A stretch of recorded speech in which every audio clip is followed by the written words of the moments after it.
5 seconds.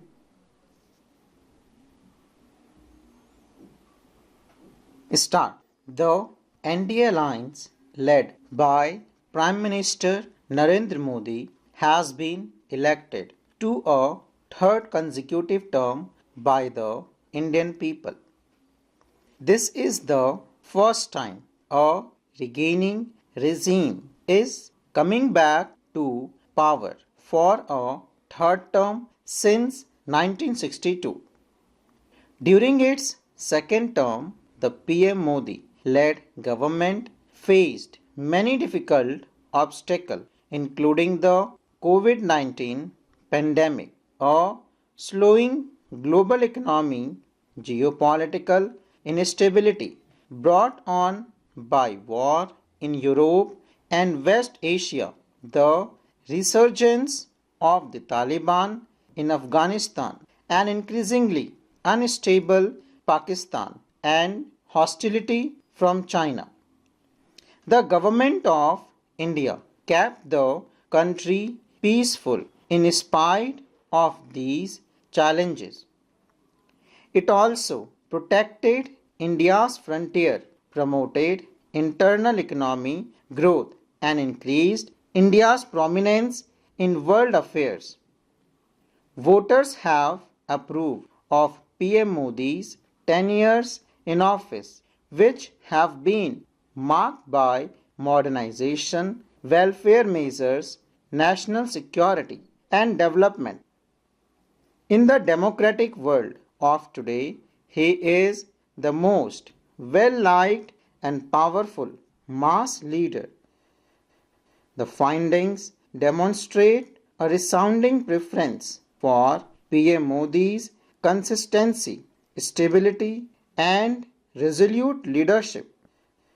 The election also made clear how important it is for a party to successfully unite disparate castes and communities, resolve social conflicts, and cater to the need of the broad populace in order to win over voters in India. The alliance led by Congress ran a fiercely divided campaign aiming to sow division and terror along regional, religious, and caste lines.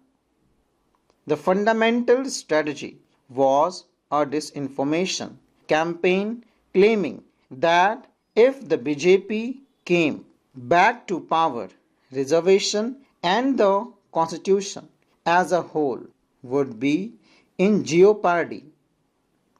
On the other hand, the BJP ran campaign centered on social justice, development, nationalism, and a vision of an advanced India. Backward and Dalit castes have always supported the BJP despite setbacks caused by disinformation, effort, and fear monitoring about reservation in several states.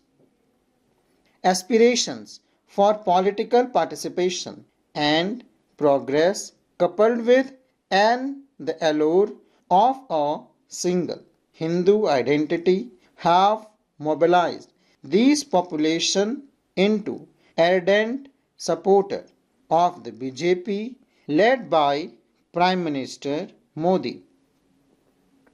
Right now, Hindutva is a only ideology that promises equal rights, dissolve caste distinctions, and propels rapid economic development in order to capitalize on the general desire for modernity. It has triumphantly enduring its most trying election in which the opposition propagated a popularizing program predicted on caste distinctions. The outcome of the election represent the failure of the Congress to upset the balance of power in the country and erode the fundamental tenets of the Republic of India by bringing back sectarian awards after almost a century. The people have rejected the overtly anti-constitutional attempts by Congress and its supporters to impose Muslim reservations, a proposal that was strongly opposed by the Constituent Assembly and served as prelude of the partition. The electorate also opposed plans to weaken the reservation of OBC and Dalit castes by allowing Muslim upper castes who have traditionally held positions of power in many regions of India to enter the country illegally. Additionally, the result of this election clearly support the welfare model of the BJP over the freebies offered by the Congress alliance, with the goal of ensuring basic necessities, providing public goods for the poor to enhance their capability and implementing direct benefit transfer to do away with middlemen. PM Modi has been leading the way in the implementation of a new welfare model since 2014. The model is based on objective criteria. The significance of digital governance and infrastructure in the contemporary political environment has been emphasized even more by this election. The younger tech-savvy electorate has responded favorably to the focus on Digital India projects that advance financial inclusion, digital literacy, and e-governance through digital channels. Tens of millions have benefited from government program for the first time, removing the impoverished and marginalized groups' reliance on local power structures to obtain their enlightenments. It freed 25 crore people from multifaceted poverty but an end to political feudalism in the traditional sense and emancipated of the populace. Furthermore, the public has opted to back the BJP in spite of the party's outrageous promises of benefits and overt attempts to bribe them. The voters has placed trust in prudent fiscal management, growth-oriented economic policies, and infrastructure development.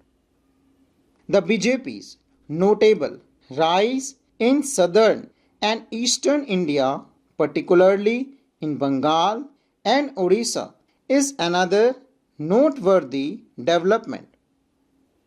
In these state regional parties that have previously dominated them, like personal freedoms, have witnessed a decline in prominence. The BJP electoral success in Karnataka, Telangana, and Andhra Pradesh, coupled with its growing percentage of votes in Kerala and Tamil Nadu, show that the Congress alliance's strategy to dividing the population based on language and geography has failed. Through putting up a strange fight against dynasty-based parties, the BJP has increased voter turnout and broadened the scope of democracy in India. Finally, the Lok Sabha 2024 mandate reflects not just the shifting dynamics and desires of the Indian people, but also the leadership of Prime Minister Modi and the policies of the Bharatiya Janata Party. Full stop.